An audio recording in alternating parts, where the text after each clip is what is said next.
Good morning friends, আজ আমরা যাচ্ছি মুর্শিদাবাদ হাজারদুয়ারি এক্সপ্রেসে। আমরা ট্রেনে চেপে গেছি, এখন যাচ্ছি। আমাদের অনেক বড় টিম, প্রায় 10 জনের মতন। এদিকেও আছে আরও অনেকে।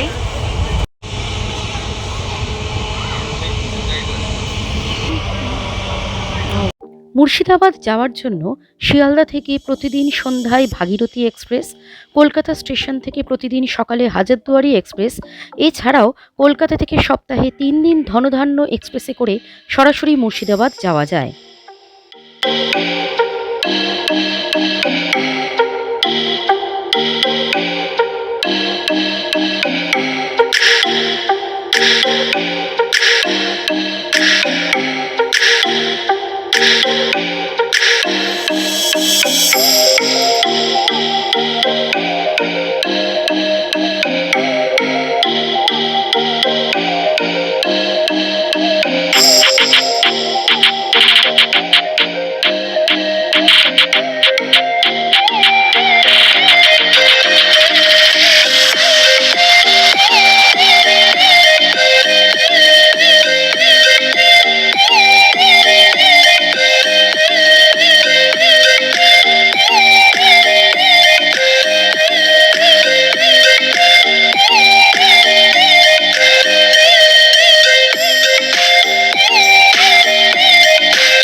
আমরা স্টে করেছিলাম হোটেল হিস্টোরিক্যাল। এখানে ফুডিং লজিং দুটিরই ব্যবস্থা আছে। এটি অবস্থিত চকবাজার, নিয়ার হাজারদুয়ারি প্যালেস।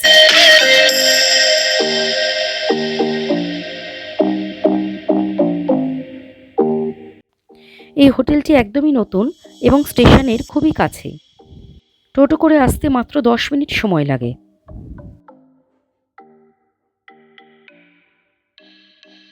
হোটেলটি 4 তলা পর্যন্ত। এখানে 1 তলায় রেস্টুরেন্ট এবং রুমও আছে। আমরা ছিলাম 3 তলাতে।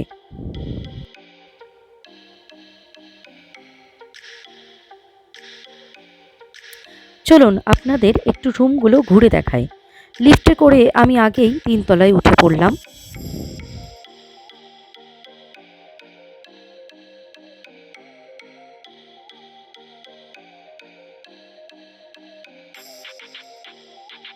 তিনতলার এই বারান্দা থেকে রাস্তায় দেখা যায় এবং এই করিডোর ধরেই আমাদের ডান দিকে ও বাঁ দিকে 4টি রুম নেওয়া হয়েছিল।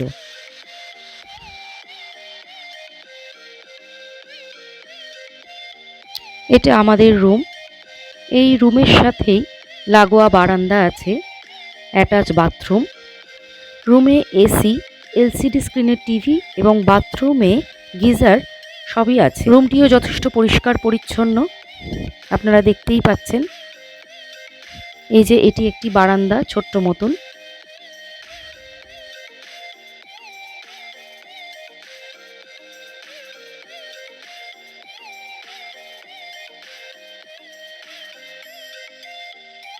এটি মুখোমুখি আরেকটি রুম, দুটোই ডাবল বেডরুম।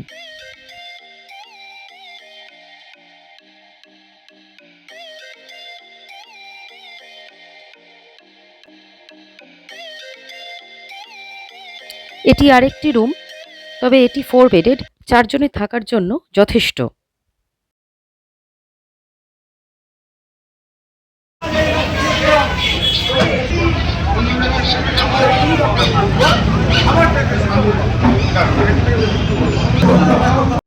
সেদিন দুপুরবেলায় আমরা রাজলক্ষ্মী হোটেলেই লাঞ্চ সারি। ডাল, ভাত, ভাজা, একটি তরকারি, স্যালাড, চাটনি, মাছের ঝোল এবং নিজেদের ঘরে পাতা দই অসাধারণ। লাঞ্চ সেরেই আমরা বেরিয়ে পড়ি সাইট সিনের উদ্দেশ্যে।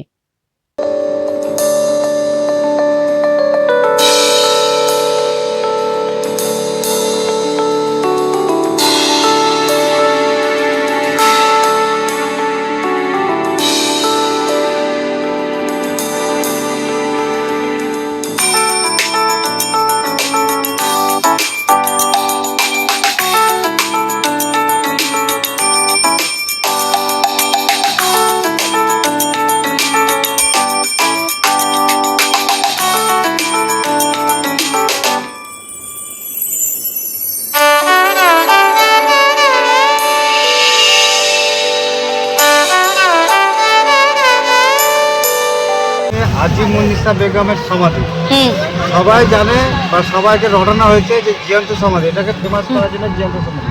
হুম জ্যান্ত সমাধি না, এই নিজের রোগের কারণে মারা গেছে।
যে জায়গাটায় এসেছেন জায়গাটার নাম কিন্তু জাফরাগঞ্জ।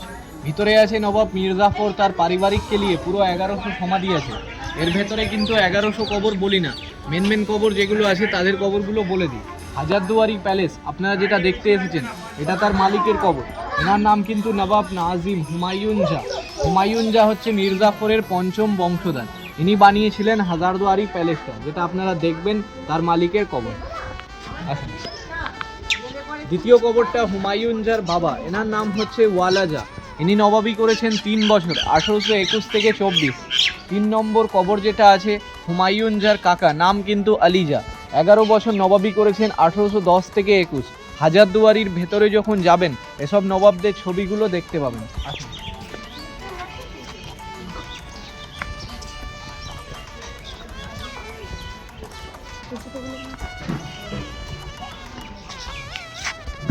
চলে আসেন, সামনে চলে আসেন সব। আপনি সাদা বাড়িটা দেখবেন, বলা হয় ইমাম বাড়ি। মহরমের 10 দিন খোলা থাকে, বাদ বাকি দিনটা বন্ধ থাকে। ইনি বানিয়েছিলেন।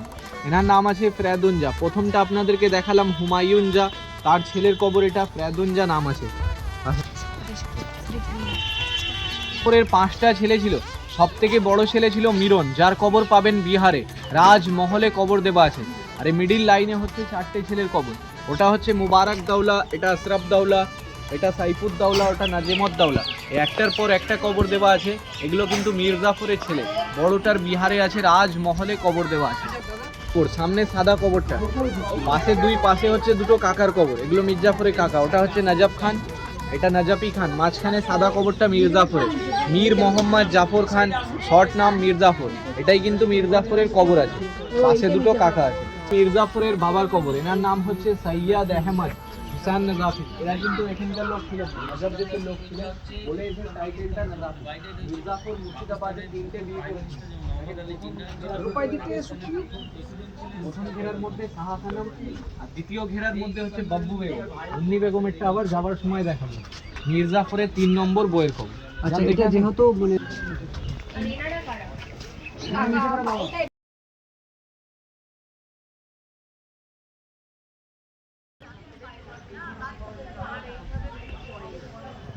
গুলো আছে না, এগুলো হচ্ছে পায়রার কবর।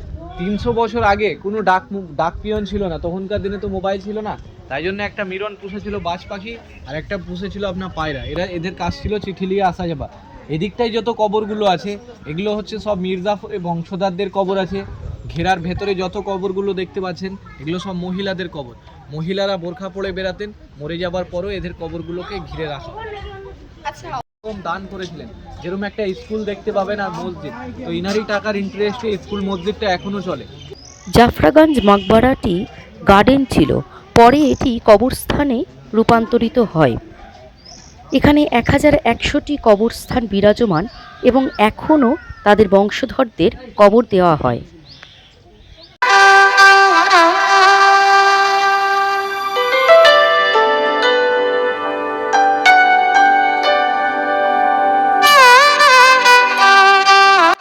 নসিপুর রাজবাটি ইতিহাস প্রসিদ্ধ কুখ্যাত দেবী সিংহ এই রাজবাড়ি তৈরি করেন। দেবী সিংহের আদিবাড়ি ছিল পানিপথে। মুর্শিদাবাদ যখন চরম উন্নতির শিখরে, দেবী সিংহ তখন সুদূর পানিপথ হতে ব্যবসা করবার উদ্দেশ্যে মুর্শিদাবাদে আগমন করেন।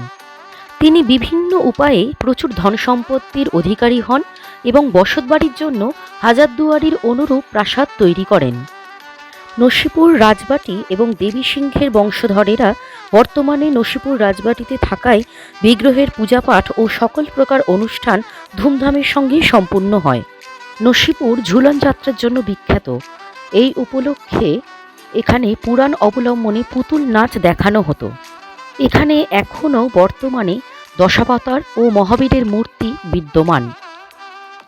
দেবী সিংহ দেওয়ান রেজা খাঁর অধীনে চাকরি গ্রহণ করেন এবং পরে ইংরেজ কোম্পানির অধীনে রেভিনিউ কালেক্টর পদে ভূষিত হন। ৭৬-এর মন্বন্তরের পরে রাজস্ব আদায়ের জন্য তিনি প্রজাদের ওপর প্রচণ্ড অত্যাচার ও উৎপীড়ন করেন। কৃতকর্মের ফলস্বরূপ তার ২ পত্নী থাকা সত্ত্বেও তার বংশরক্ষা হয়নি। বাধ্য হয়ে তিনি ভ্রাতুষ্পুত্র বলবন্ত সিংহকে দত্তক গ্রহণ করেন। নসিপুর রাজবাড়ি যে ঝুলন যাত্রার জন্য বিখ্যাত, উক্ত অনুষ্ঠান উপলক্ষে নসিপুর রাজবাড়ির সম্মুখে রাস্তার ২ পার্শ্বে ও মহান্ত বৈষ্ণব আখড়ার সম্মুখস্থ মাঠে মেলা বসত। উক্ত মেলায় বহু দূর দূরান্ত হতে গ্রামবাসীগণ এসে যোগদান করে থাকত। ঝুলন যাত্রা উপলক্ষে কলকাতা হতে ভালো ভালো যাত্রাদল রাজবাড়িতে এসে জনগণের মনোরঞ্জন করে থাকত।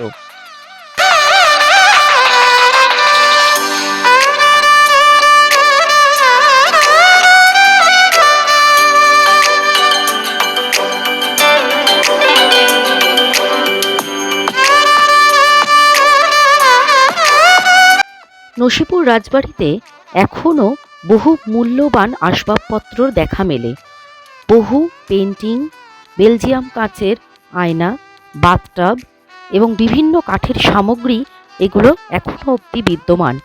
সেগুলো গেলেই আপনারা দেখতে পাবেন। এখনও বহু ফাইল, কাগজপত্র, অফিসিয়াল ডকুমেন্ট ওখানে বিদ্যমান। দামি দামি dining table, chair, oil painting এবং তখনকার সময়ে ব্যবহৃত কাঁথা স্টিচের কাজ করা শাড়ি এখনও আলমারিতে জ্বলজ্বল করছে। কাঠের সিঁড়ি, কড়িবর্গা দেওয়া সিলিং ইতিহাসের পাতায় এখনও যেন অনেক কথা বলে।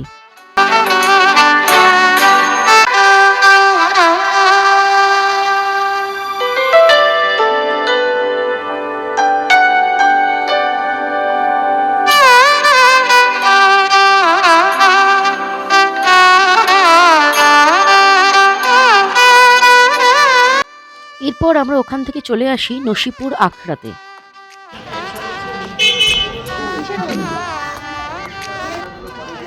80 টাকা দামের গাড়ি। আখড়া মানেই হচ্ছে কুস্তি করা জায়গা। যাত্রা স্টেট, বেলওয়াড়ির ঝাড়, মার্বেল পাথরের মন্দির, রঘুনাথ দেবের মন্দির, গুরুজির সিংহাসন, রূপোর সিংহাসন, সোনার মুকুট, সোনার রাধাকৃষ্ণ, অষ্টধাতু পাথরের বিভিন্ন মূর্তি, রাসের সরঞ্জাম, হাতে আঁকা পেন্টিং হবে, পাশা খেলা, ছক, শত্রু ধরা, বল। নবাব রাজা, মহন্ত রাজা খাওয়া দাওয়ার পরে বিশ্রাম করত, তার বিশ্রামশালা। নবাবী পিরিয়ডের কিছু তামা, পেতল, সোনা চাঁদির কয়েনগুলো, নবাবী পিরিয়ডের সোনার ব্যাচগুলো। এই পাশেই মির্জাপুরের বাড়ি, ঢুকতে দিবে না। ওই বাড়িতে সিরাজদৌল্লাকে বন্দি করে মারা হয়েছিল। সেসব বাড়ির শস্ত্রগুলো 300-400 গরিব মানুষদেরকে খাওয়ানো হতো, সেসব বাসনপত্রগুলো। এদিকার একটা সাইড আছে, জগন্নাথের মন্দির আছে, জগন্নাথ, বলরাম, সুভদ্রা। সোনার 5খানা মূর্তি আছে, রাম, লক্ষ্মণ, সীতা, রাধাকৃষ্ণ।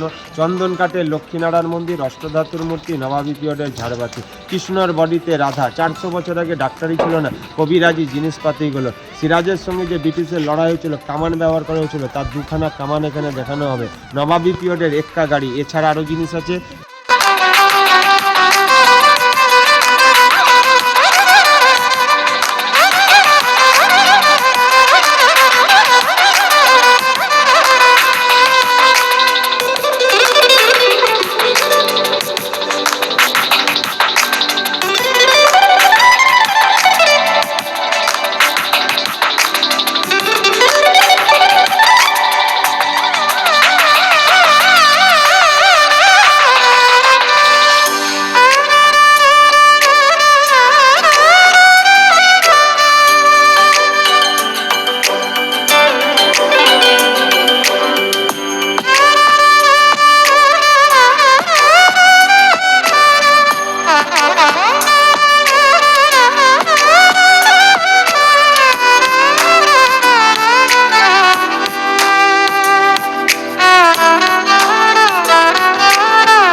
অষ্টাদশ শতকের প্রথম থেকেই বাংলায় জগৎ শেঠের ভূমিকা গুরুত্বপূর্ণ।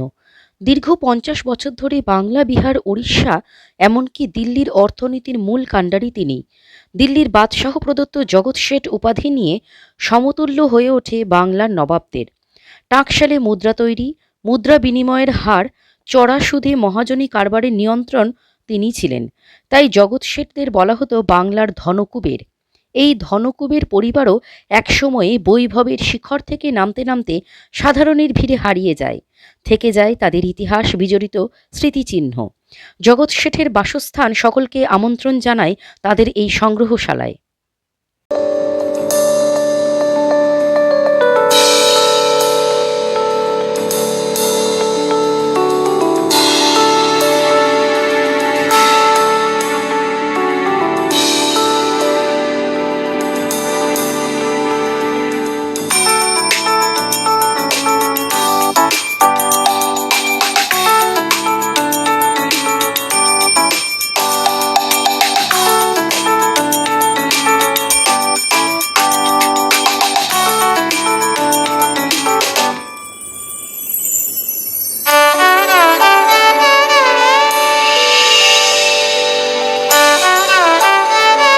কাঠগোলা বাগানবাড়ি। নসিপুর রাজবাড়ি হতে উত্তর পূর্ব দিকে 1 কিলোমিটার পথ গেলেই একটি সুন্দর প্যালেস বাগান ও পরেশনাথের মন্দির সৃষ্ট হয়। এটাই কাঠগোলা বাগান নামে বিখ্যাত। বৃহদাকার এই বাগানটি মূল্যবান বৃক্ষ ও পুষ্পে সুশোভিত থাকত। জিয়াগঞ্জ কলেজে প্রতিষ্ঠিত শ্রীপদ সিং এবং লক্ষ্মীপদ সিং ইহা তৈরি করেন। এই বাগানের মধ্যস্থিত প্রাসাদে বহু মূল্যবান আসবাবপত্র ও মর্মর মূর্তি বিরাজমান। বর্তমানে কাঠগোলা বাগানবাড়ি সেই পূর্ব গৌরব হারিয়েছে, তবুও সেটি রক্ষণাবেক্ষণ যথেষ্টই ভালো, যথেষ্টই সুন্দর। নিচের ওই পুকুরটিতে এখনো রং বেরঙের মাছ দেখা যায়। প্যালেসের পেছন দিকেই পরেশনাথের মন্দির প্রতিষ্ঠিত। আমাদের সন্ধে হয়ে যাওয়ার কারণে সেখানে আর যাওয়া হয়নি। কাঠগোলা বাগানবাড়ি 3 তলা পর্যন্ত। সেখানকার ছাদে উঠেও আমরা মনোরম দৃশ্য উপভোগ করতে ভুলিনি। সেখানে ছবি তুলে সেলফি তুলে খানিক বাদেই আমরা নেমে আসি।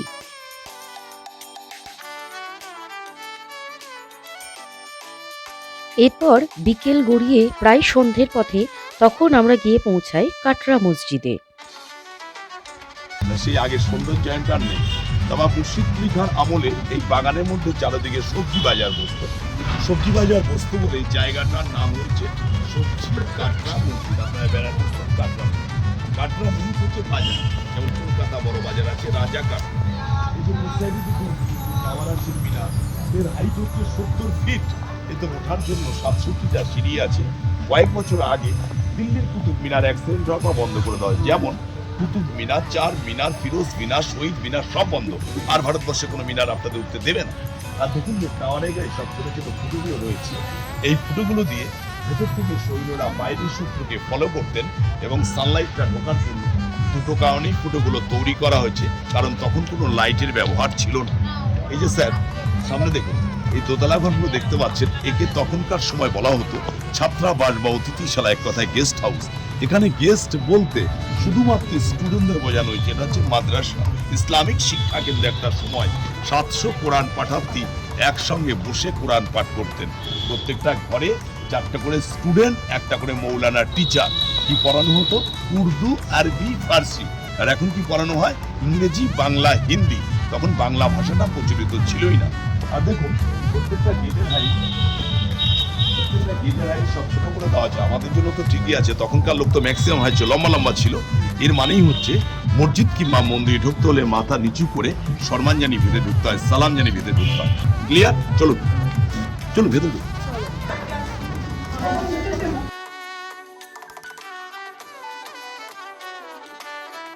মূল মসজিদ হচ্ছে এটাই, স্থান্ত কাটরা মসজিদে। এর মেন 4টে সাপোর্ট আছে, দু সাইডে দুটো পিলার আছে, দেখুন ওই কর্নারে দুটো আছে। 1897 সালে ভূমিকম্পে, স্যার মসজিদের উপর দিকে তাকান, দু সাইডে দুটো গম্বুজ রয়েছে, মিডিলে আরো তিনটে ছিল, ভেঙে গেছে। আমি যাচ্ছি করে দেখাবো। এবার নিচের দিকে তাকান, এক একটা সাপোর্টের পরপরই এক একটা করে ঘর আছে।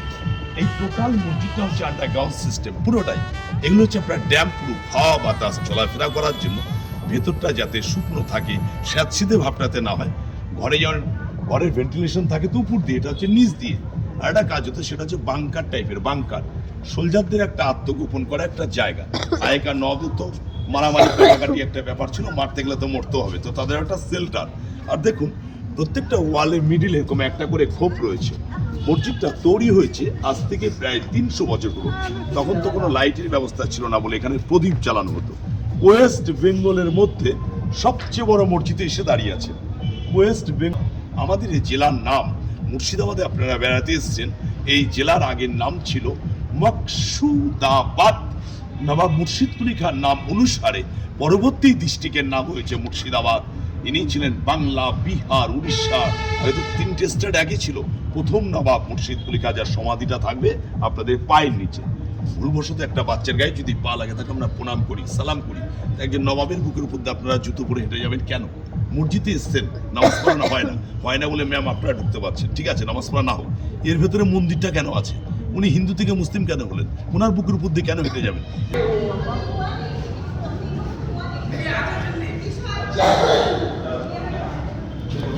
মাথার উপর দিয়ে পুরোটা আর্চ, খিলান, কোনো সাপোর্ট নেই। টোটালটা হচ্ছে চুনসুকির তৈরি। স্যার একটা ঘর বানাতে গেলে তার তো ছাদ দিতে হয়, তো এর কোনো ছাদ ছিল না। পরস্পর পাঁচটা মুখের উপরেই ছাদ, মিডিলে আরো 3টে মসজিদ। এই দেখুন ইটকে সাজিয়ে এগুলো বসলেন, এগুলো সেন্টার মবেল পরে করে দিয়েছিল।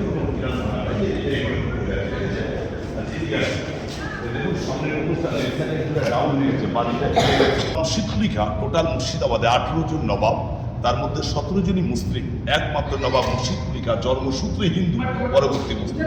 হিন্দু ছিলেন বলে সেই সুবাদে এখানে মন্দির আছে। এনার প্রথম জীবনে নাম ছিলেন সুধাংশু নারায়ণ মিশ্র, ফাদার নেম দর্প নারায়ণ মিশ্র, সাউথ ইন্ডিয়া, দক্ষিণ ভারতে। দক্ষিণ ভারতে বুরহানপুর বলে একটা জায়গা আছে।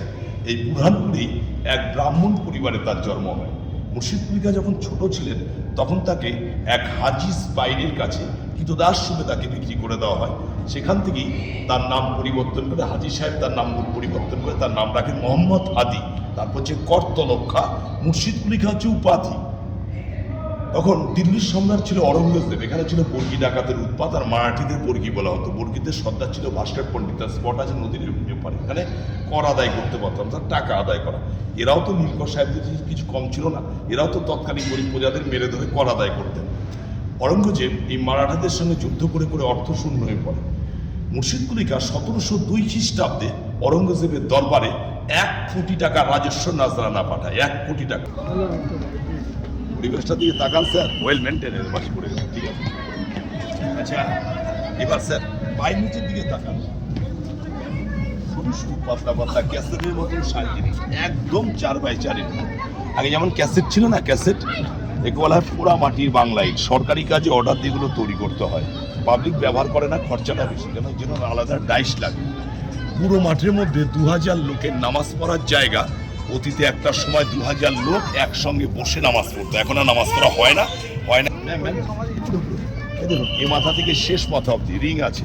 মাঠের স্যার শেষ প্রান্তে সব আংটার মতন করা আছে। তারা যখন নামাজে বসতো তিরপল বা শামিয়ানা পুরো মাঠের মধ্যে টাঙিয়ে দেওয়া হতো। দেখুন স্যার উল্টোটি দেয়ালের গায়ে ইংরেজি অক্ষরের উল্টোটি, এগুলোতে সন্ধ্যার সময় পরিতপ্ত লাইট ছিল না, প্রদীপ জ্বালানো হতো। আর এটা দেখুন শিবের মন্দির। ওই যে একটা সময় হিন্দু ছিলেন, হিন্দুদের জন্য হ্যাঁ ম্যাডাম এটাকে নতুন করা হয়েছে। হ্যাঁ এই দেখুন বাউন্ডারি ওয়ালটা এসে দাঁড়িয়ে গেছে, মন্দিরের জন্য রাস্তা ছেড়ে দেওয়া হয়েছে। তবে ডান দিকে বাউন্ডারি রোড দিকে আছে, এটাকে ব্যারিকেড করে বাইরে করে দেওয়া হয়েছে। এর জন্য আছে মানে বাংলা, বিহার, উড়িষ্যার শেষ স্বাধীন নবাব হচ্ছে সিরাজউদ্দৌলা, আর প্রথম নবাব মুর্শিদ কুলি খান। সিরাজের জন্ম থেকে মৃত্যুর দিকটি বলছি, ভালো করে শুনবেন। 1757 সালে পলাশির যুদ্ধ হয়েছে। সেই যুদ্ধে মীর জাফর সিরাজের সঙ্গে বিশ্বাসঘাতকতা বেইমানি করেছে। মীর মদন মোহনলাল এরা হচ্ছে সিরাজের সেনাপতি। প্রধান সেনাপতি মীর জাফর পুরো রাজ্য পরিচালনা করতেন। মীর মদন মোহনলাল প্রাণপণে যুদ্ধ করে পলাশির প্রান্তে সিরাজের জন্য মৃত্যুবরণ করে। আবার পাশাপাশি জগৎ শেঠ, রাজবল্লভ, ঘাসিটি বেগম, মীর জাফর, উমির চাঁদ, ইয়াল লতিফ, রায়দুল্লাহ এরা সবাই মিলে সিরাজের সঙ্গে শত্রুতা করে। সিরাজের সবচেয়ে বড় শত্রু হচ্ছে তার নিজের মাসি ঘাসিটি বেগম। মীর জাফর হয়তো পল্লবে পরে করতেই পারে।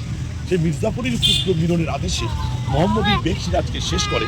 সেই চাকুটা এখন হাজারদুয়ারি মিউজিয়ামের মধ্যে রাখা আছে। লুৎফা হচ্ছে সিরাজের প্রিয়তমা স্ত্রী। লুৎফাকে তার অর্থ হচ্ছে ভালোবাসার নেশা। আমি সিরাজের বেগম লুৎফার নেশা বলে একটা যাত্রা আছে, সেটি সিরিয়াল হয়েছে। সিরাজ মরে যাওয়ার পরে তার বেগম লুৎফার যে হাহাকারের কান্না, কেন মীর জাফর সিরাজের সঙ্গে এত বড় বিশ্বাসঘাতকতা বেইমানি করলেন। তার সফকি নাগের আজাদের জুতো দেখবেন, নাগরা জুতো, বাঁকানের জুতো, সেই জুতো দেখে ধরিয়ে দিয়েছিল। কেন দিয়েছিল? সিরাজের আসল নাম কি? সিরাজের আসল নাম হচ্ছে মির্জা মোহাম্মদ। মসনদে বসার পর উপাধি পান সিরাজ। সিরাজদৌল্লা কথার অর্থ হচ্ছে রাষ্ট্রীয় প্রদীপ। 1733 হচ্ছে সিরাজের জন্ম, 3 জুলাই 1757 সাল সিরাজের মৃত্যু। সিরাজদৌল্লার চরিত্র মীর জাফর হচ্ছে রবার্ট ক্লাইভ কে ছিলেন 1757 সালের ইংরেজদের সেনানায়ক হচ্ছে রবার্ট ক্লাইভ। পলাশী যুদ্ধ হচ্ছে রবার্ট ক্লাইভ ভারতের সিরাজের সঙ্গে। রবার্ট ক্লাইভের চরিত্র সিরাজের শোচনীয় পরিণাম। সিরাজ রাজমহলে ধরা পড়লেন। হাজুদ্দি তো দেখে এসছেন।